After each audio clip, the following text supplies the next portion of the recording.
For Mother's Day this year, I bought my mother, I bought a bouquet of roses and gave my mother one of them. And I bought those roses on her credit card because I am a broke college kid. Um, so I wanted to make sure that I did something special for her. Lucky for me, it was already done. For school, we had to decide on a topic to write about. And naturally, I chose family because my family is kind of awesome. And when we put it together in the end, it ended up being more about my mother and I, and less about my entire family. So I decided to focus a little more on that while throwing some extra stuff in there. For everybody watching, I would like to emphasize that this is not a video for everyone. I would rate it at about a PG-13 because in Colombia they encourage us not to censor ourselves, and there's a lot of cussing. It's just how it is. And there are a few sexual references. Um, the entire piece is very happy and funny, but there are those two things to consider before allowing somebody who's younger to watch this. Um, Also, I wanted to make sure that it is well known that I am a fiction writing major, and although a lot of these stories are probably anywhere from 95 to 99% true, I did have to fill in the blanks. And I added a few things to make it flow better and blah, blah, blah, and whatnot. So um, make sure that if you are familiar with the story, that you don't tell me that I told it wrong, because I probably did that on purpose. Hopefully it doesn't make anybody mad. So this is my essay about the relationship between my mother and I.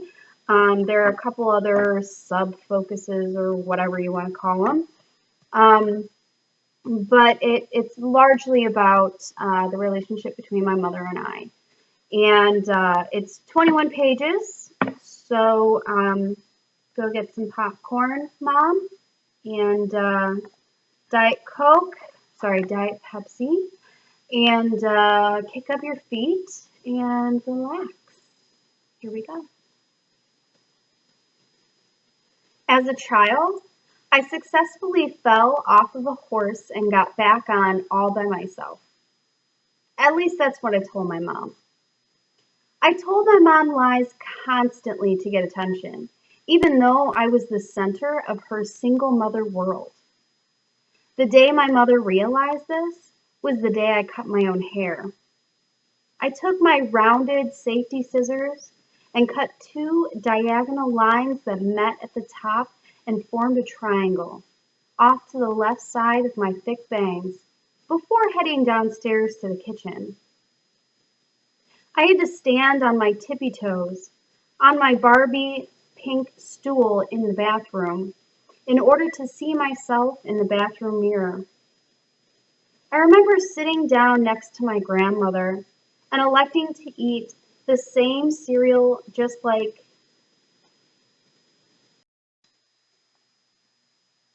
I had to stand on my tippy toes on my pink Barbie stool in the bathroom in order to see myself in the bathroom mirror. I remember sitting down next to my grandmother and electing to eat the same cereal as her just like every other morning, Raisin Bran. Every morning when I sat down at the kitchen table for breakfast, my grandmother would stop eating her cereal, stand up, and retrieve the items that I so desired. A plastic bowl, a spoon, skim milk, and a napkin. Cereal was already on the table because our family can't just simply eat one bowl. I put the milk in my own bowl once my grandmother retrieved it for me, because I was an independent child and poured the milk in myself. Not many people can accept the whole putting the milk in first thing about me, but I refuse to change my ways. Our kitchen table had bumps that made a slight scratchy noise when my grandmother passed the breakfast supplies to me. I used to scratch my bare fingertips on the table, massaging them with the smooth mountains that covered the surface. When my mother came down the stairs that morning, I removed my attention from the table and looked at her with a big smile. "Good morning, Mother." "Good morning, daughter," she replied. She always matches my dialogue, saying good morning only when I say it first. Normally, she keeps it short and simple with morning. She only calls me daughter when I call her mother, or when a conversation of appreciation or intellectual magnitude ensues. Otherwise, she simply calls me Laura. "What happened to my hair?" I asked her, pointing to my bangs. Clearly, I was not receiving the attention I was after, and had to make it happen. "Did you cut your hair?" she asked me after squinting through her morning eyes towards my face. My mother is a cosmetologist, and a fucking good one at that.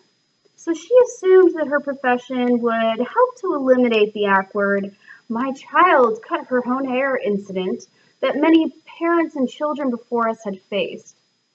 Luckily, I wasn't in school yet, so she didn't need to face the embarrassment. "No," I lied.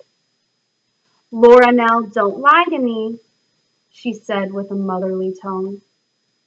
I knew the attention was coming because she used my middle name. When choosing a name for my baby sister, my mother only agreed to the choice after screaming, "Nina Marie," to make sure it had a nice ring to it. Discipline's important to her. "I'm not lying, I swear." "You cut your own hair, tattled on yourself, and then lied about doing it." My mother was not asking me this. She was simply saying it out loud, as if the words would make more sense when she did. Her face was already tired, however, these words made her age appear to change from mid-20s to late 90s. She was irritated beyond belief. My mother is a peaceful person, but like every mother raising a daughter, she was pushed to her limits. My mother would create relationships with all of my teachers and ask them for weekly updates on my behavior, ever since I was old enough to go to school. She never trusted the teachers that liked me because she knew that I was manipulating them. Manipulation was hard for me to understand back then, but looking back, she was right. Somehow, my mother is always right. My mother has a special way of making me feel ashamed. All she has to do is look at me, and I can feel her disappointment being hurled towards me. What current society calls mental abuse, she calls parenting. My mother is not one to smack a child around or physically touch them in any way. No. My mother is much worse. She takes shit away. Her favorite thing to take away is a door. I cannot count how many times my mother has taken my bedroom door off its hinges and stuffed it into our spider-filled basement. She has taken away my phone, my thongs, my personal notes, my time, and much more. She has never laid a hand on me, with one exception, my ass. I don't recall more than one ass beating on the Naperville sidewalk, but I do recall the last time she tried. I was in a ballet class, young enough to have lost my two front teeth. I didn't enjoy ballet, but I did enjoy the attention from the other goody two-shoes in my class. They acted like they'd never seen a rebel without a cause before, gasping at every badass thing I did. One day, I recited a Madonna song I had heard from my cassette collection that was recently passed down to me. I whispered, "Don't put your shit on," into the ear of the so-called friend that decided to narc on me. The steam was practically flowing from my mother's ears, similar to that of Ren when Stimpy pissed him off. The ballet teacher obviously told my mother, who tried to keep a straight face when she sat down on the twin-size futon that she slept in and looked at me. I could tell she meant business. She called me over like a dog. "Get over here. Now." She was pointing down towards her knees, gritting her teeth when she had to repeat herself. "Get over here. Now." I shook my head back and forth, letting my tears fly left and right while wiping the rest with the back of my hands. 1, 2, 3, she said, before reaching out to force me onto her knee. I covered my butt with the backs of my hands, hopping farther and farther away from my red-faced mother. I kept my ankles together as I jumped forward and tried to suck in the protruding fat that was my butt by forcing my crotch forward like I'd seen Michael Jackson do. I looked like a frog standing tall on its back legs. My mother reached like a sloth with speed, failing to grab me multiple times. The look on my face, placement of my hands, and my frog-like body movements forced my mother into a fit of laughter. She told me to get out of her room before she changed her mind, carefully wiping the tears from her eyes so as not to disturb her makeup. My ass was safe, but I continued to cover it as I carefully moved backward towards the exit, just in case. My mother just lost it. She lost all motherly functions as she laughed at the undisciplined daughter that scooted out of her room wearing a bright pink tutu. My mother is beautiful when she laughs. Her Dumbo ears poke out even farther when her cheeks swell from her smile. Her eyes light up, and if you get her to laugh hard enough, the tears start rolling. Then she'd look up and wipe her index finger slowly under her eye. Her mouth would relax, with proof of a happy life left lingering on her cheeks, and then she would playfully yell at you to stop. The familiar hoo, hoo, hoo sounds from her mouth as she tries to catch a breath, and by now the color of her face would resemble a cherry red. I never appreciated my mother's smile or her laugh the way I do now. She chose to be a mother as opposed to a friend when I needed it most. While I'm grateful now, as a kid, I hated it. I hated having a mother that cared. I hated having a mother that second-guessed me. And most of all, I hated having a mother that could see through my lies. Being a chronic liar as a kid wasn't fun, especially with a mother like mine. My mother didn't believe that I wasn't the one who wrote nasty things in the textbook. She didn't believe any of the lies I told. All in all, her judgment was fair, until some asshole wrote about me in the communal textbooks used for class. It said, "Laura Miller has sex with her real dad." I didn't even have a dad at the time, And to my knowledge, I'd never had a sexual experience with anyone at all. But I was a liar. My teachers knew I was a liar because my mother told them, so no one believed the truth. I didn't write that nasty, fucked up shit. For my punishment, I got my recess privileges taken away, which means a lot to a young girl in second grade. I did, however, get 5 minutes of recess one day when the nice teacher covered for the mean teacher's bathroom break. My mother thought I deserved the school punishment, and she didn't come to my rescue. She did fight for me at school once when I was a sophomore in high school, and she got me out of detention, so there's that. During recess, I was forced to sit on the edge of the Winfield Elementary garden. It was actually more like a strip of bushes along the side of the building, with mulch and wood chips surrounding the small vomit green bushes. The bushes always appeared to be dying, and while they never grew like healthy bushes, they never died either. I would commonly use one of the bigger wood chips to dig a hole, making friends with the earthworms and roly-poly bugs that crossed my path. I imagined the earthworms folded in the shape of a jack, with the roly-poly bugs as marbles, and gently played jacks with them. I would drop the earthworms into the dirt with ease and watch it try to squirm back into the underground layer of dirt.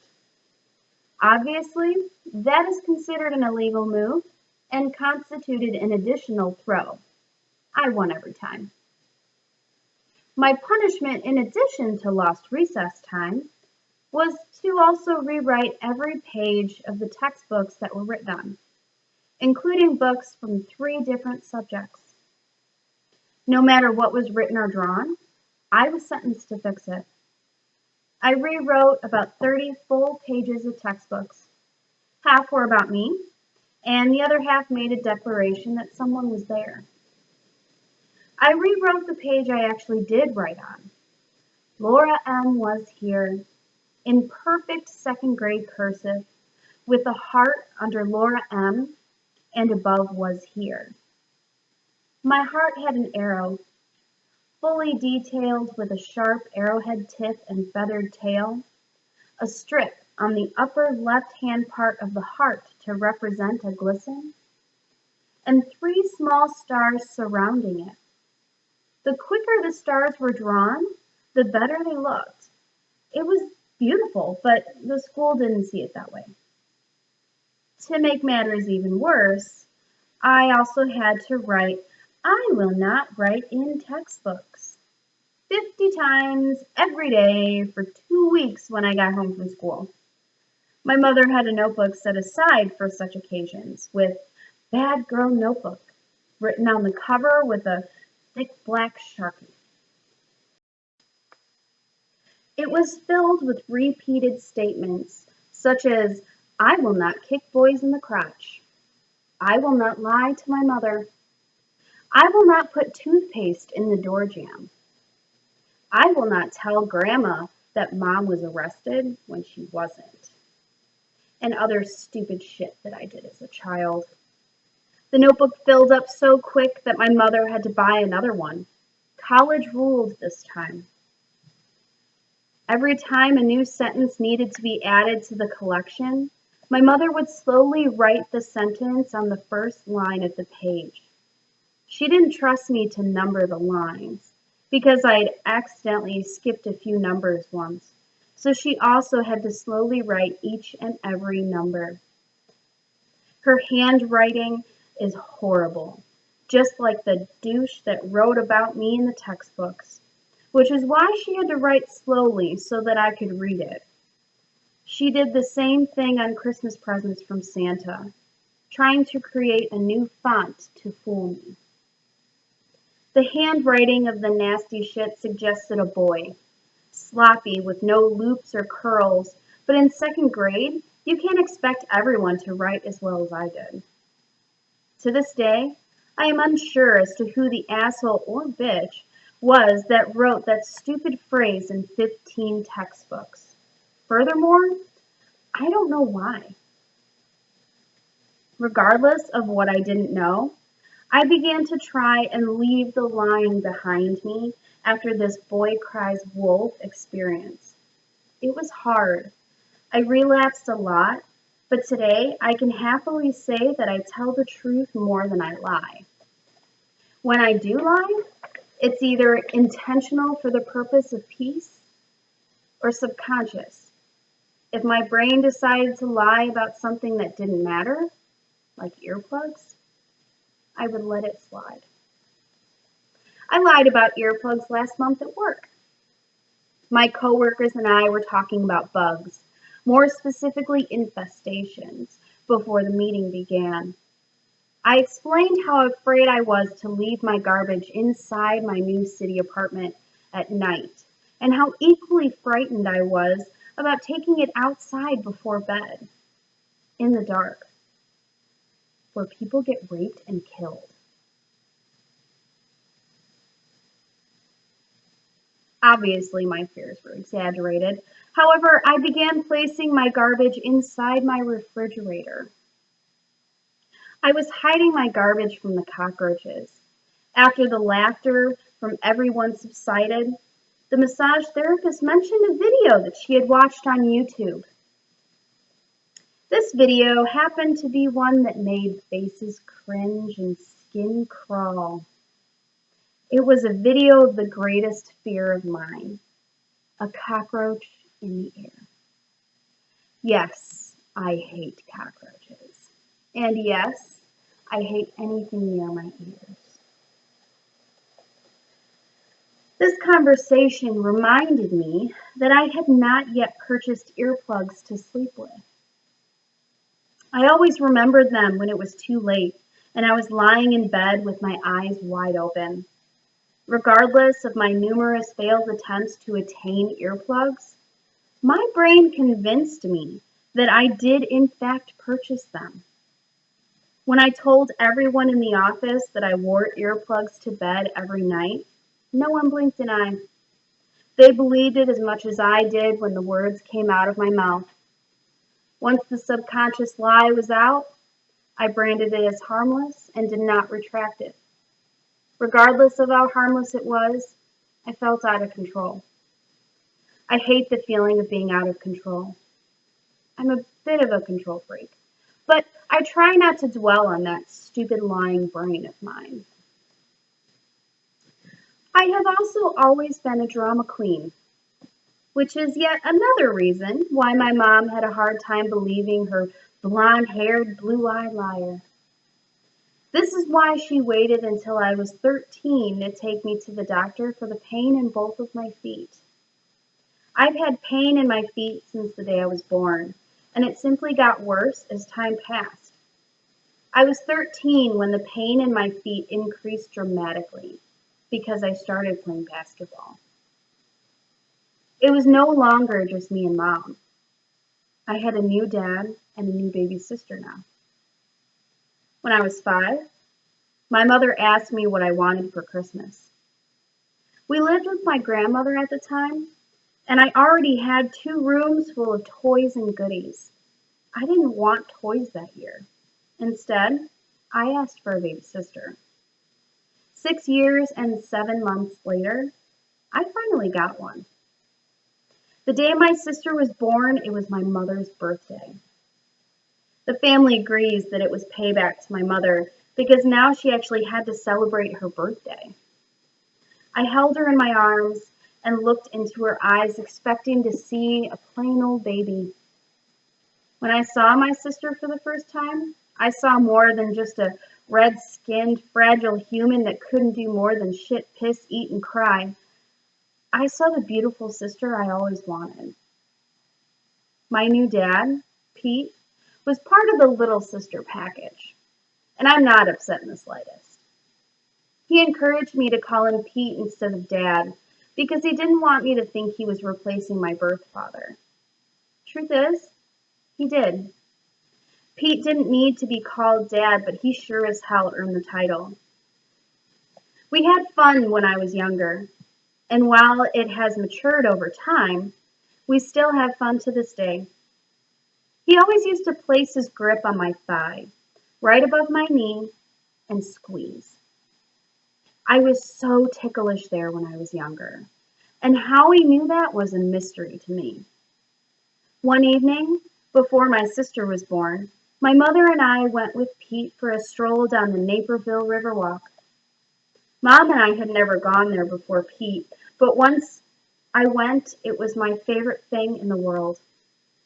Pete grabbed my thigh, and I laughed just like many times before. Through the laughter that continued as I broke free of his grip and ran away, I screamed with a smile, "You, you, you bastard!" I saw Pete cover his mouth, turn around, and walk away. He was obviously laughing, but my mother was not impressed by the new word I had learned at school. I thought the word was advanced for an 8-year-old like myself, but I didn't know exactly how advanced it actually was. My mother took me over her knee and smacked my ass more times than I could count at that age. We were right in the middle of the Naperville sidewalk, but she didn't care. My laughter turned to tears faster than a rapper from Detroit, singing about his horrible life in the most dangerous city in the world for 4 years running. My mother told me later that she was laughing just as hard as Pete was, and she hoped that I couldn't hear it through her scolding. I always feel that Pete felt the need to earn my love more than he had to with my mother. And this is why I think he would often take my side instead of participate in disciplinary actions. He also hadn't experienced me dramatically lying to him yet. The pain in both my feet got worse as the basketball season went on. I tried to keep to myself, but when Pete kept asking why I would walk around the house with wraps on my feet, I told him the truth. My feet hurt. When I was little, I would cry in my bed whenever my feet hurt. My mom would come upstairs, rub a mystery Chinese oil onto my feet, and give me a mini massage to stop the tears and bring the dreams. I tried to do the same, but no amount of magic Chinese oil or massage would subdue my increased pain. Halfway through the basketball season, practice in pain 5 days a week, Pete came to my rescue. First, he made me laugh. He asked where he should cut to get rid of my pain, moving his thick sausage finger in a line just above my ankle. No feet, no pain, right? Then he looked at my mother and said, in an irritated voice, "Will you just take her to the doctor already?"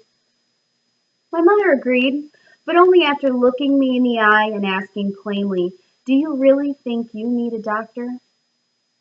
I said yes, but I was afraid that the past liar in me may have influenced my pain tolerance. I was afraid that there was no actual reason for me to be in pain. I was afraid that my mind was lying to me. It lies to everyone else. Why am I exempt? My mother pulled the grayish-blue Caravan into the parking lot of the doctor's office, so it was too late to turn back. If the pain was mental, I needed a doctor to tell me, and if not, I still needed a doctor to tell me. My mother turned to me with a humorous look on her serious face and said, "If nothing is wrong with you, I'm going to punch you." I laughed nervously. However, I knew that she meant business. My mother's side of the family doesn't lie about punching. I couldn't help but remember the time when my Aunt Tammy said the same thing to me, except in reference to gravel roads. I promised her that I knew where my friend lived after asking her for a ride, but since it's no secret that I am directionally challenged, my aunt was skeptical. She told me that she would drive me and to give her 5 minutes. We share a driveway with my aunt, but the hot summer day turned my 30-second walk into what seemed like an hour-long exercise. I don't knock anymore because the dogs run her house, and knocking gets them all riled up before the door is even open. Without knocking, I can at least close the door before they knock me over with their kisses. Even though my aunt openly welcomes a random drop-by, I can never enter her house without calling first. I always have to let her know that I am coming. She has a gun and has pulled it on my uncle before when he came home early from his army assignment. My aunt has two sides, angel and bitch. Aunt Tammy the angel would occasionally give me rides and badass gifts. Aunt Tammy the bitch would tell me to buy shirts big enough to cover my muffin top and would come out frequently if her steady stream of nicotine runs low. Realistically, however, Aunt Tammy is simply a blunt person that cares. Unless it's been a while before her last smoke, then she doesn't care. She always sits in the same spot on the couch, so it's easy to find her. She was putting on a dull, deep red lipstick when I saw her, holding a mini mirror in front of her face, head tilted upward toward the ceiling, with her lips slightly open and her cigarette smoking at her side in the ashtray. This is how I always picture my Aunt Tammy, the badass bitch, putting on makeup with her lips parted like the rest of us nice girls. It helps me to remember that her bitchy side is only surface deep. Take me down a gravel road and I'll punch you, she said. To this day, I cannot recall why I didn't believe her in the first place. Sure enough, I told her to go down a gravel road, and she punched me. My family feels that minor abuse such as this is acceptable because we always warn the person, and it's never for no good reason. We are sitting in a white room, waiting for the doctor, when my slight anxiety kicked in. I don't have real anxiety issues. However, when I get put on the spot, I start shaking so badly I often cannot continue to stand on my buckling knees. I got hot. My entire body was hot, my face was red, and I swear I would have burst into flames if the doctor made us wait any longer. Dr. Bishop wasn't much on pleasantries, but he wasn't rude either.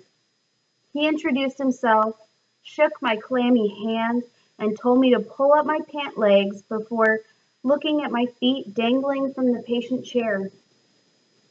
I got off the chair when he asked me to walk down the hallway, ripping the paper under my ass that supposedly serves a sanitary purpose. Within 2 steps, he claimed he knew what was wrong and made notes. My anxiety moved to my mother now, who was probably wondering if DCFS would take me away because she didn't bring me in sooner. Plantar fasciitis, he said, breaking the silence, otherwise known as flexible feet. We will cast your foot for custom orthotics, and that should take your pain away. Touch your toes. I reached for my toes like I was reaching for the sky of China, and opened my eyes to see my fingers touching the bottom of my knees.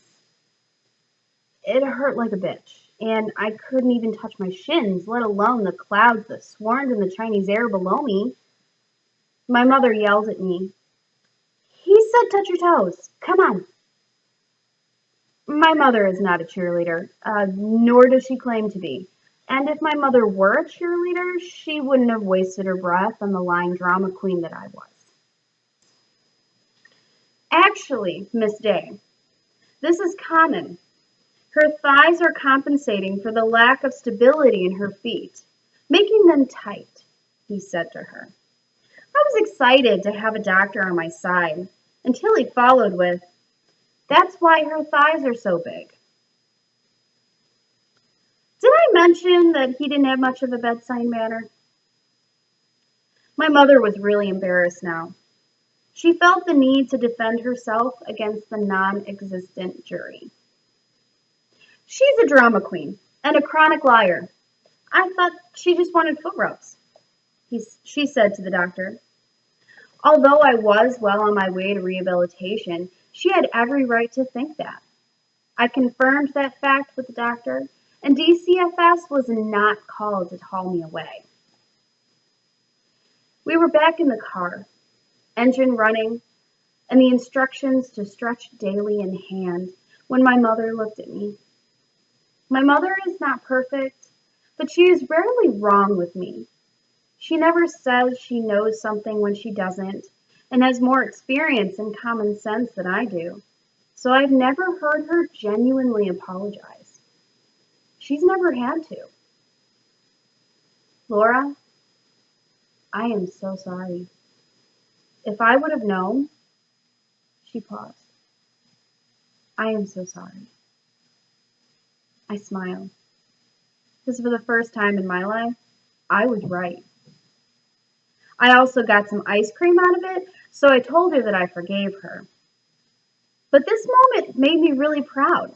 It was a great reward for my attempts to change my ways.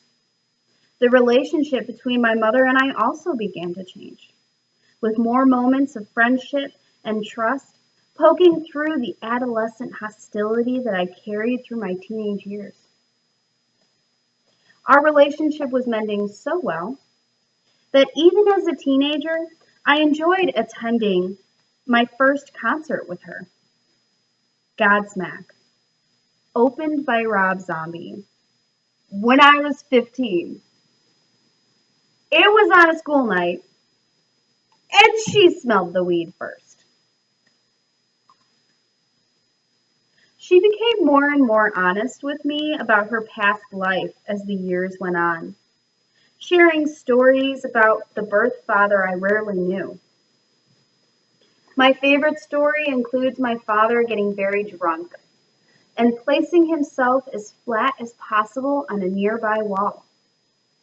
I imagine his palms flat on the wall, with enough pressure to make his knuckles turn white. He'd say, "Hey guys, look, I'm plastered." And the laughter would fill up the room. Then he would say, "Get it?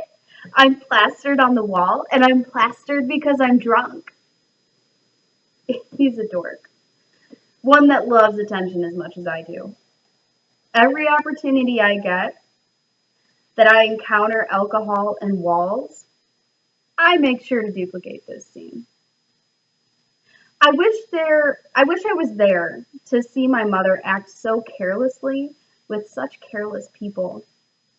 Although my mother is no longer careless, she has still obtained a number of cool points from the friends of mine that know what Rocky Horror is. I always tell people about the origin of my name, stemming from the Rocky Horror Picture Show part that my mother played in high school. She would dress up in shimmering rainbow booty shorts, a penguin suit top covered in gold sequins, a matching gold sequin top hat, and a pair of bright blue socks just to act out the part of Columbia playing on the theater screen behind her. Columbia was played by Little Nell Campbell, also known as Laura. And it just happened to be where my mother had met my father. He was the sweet transvestite. They couldn't agree on a name until Little Nell's real name of Laura was thrown into the mix.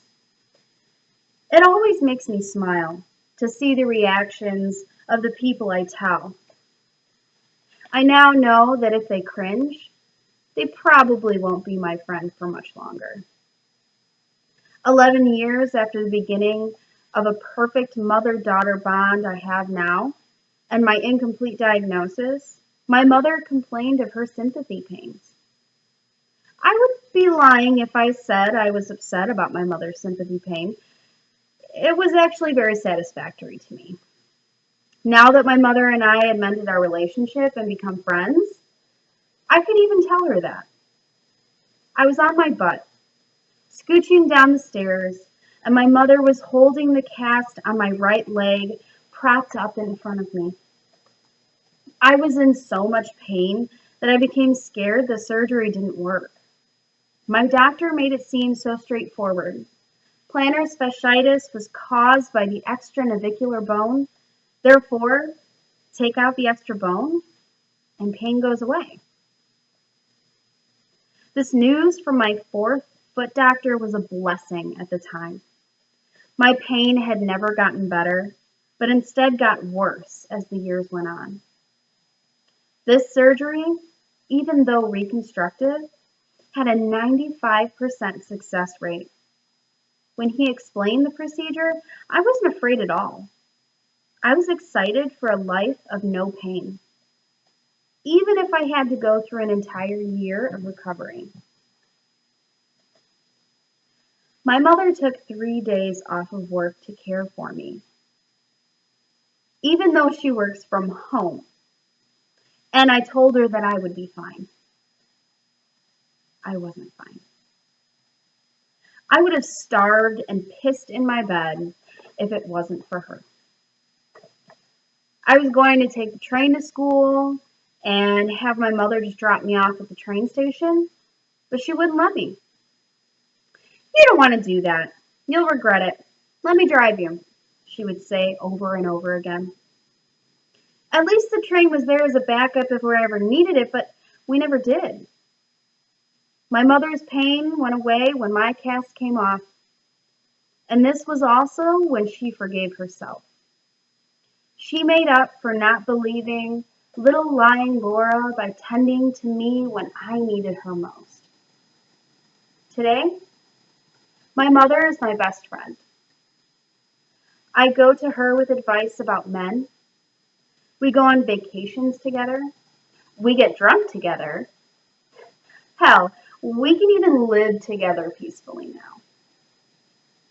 The journey our relationship has taken surprised everyone, especially me.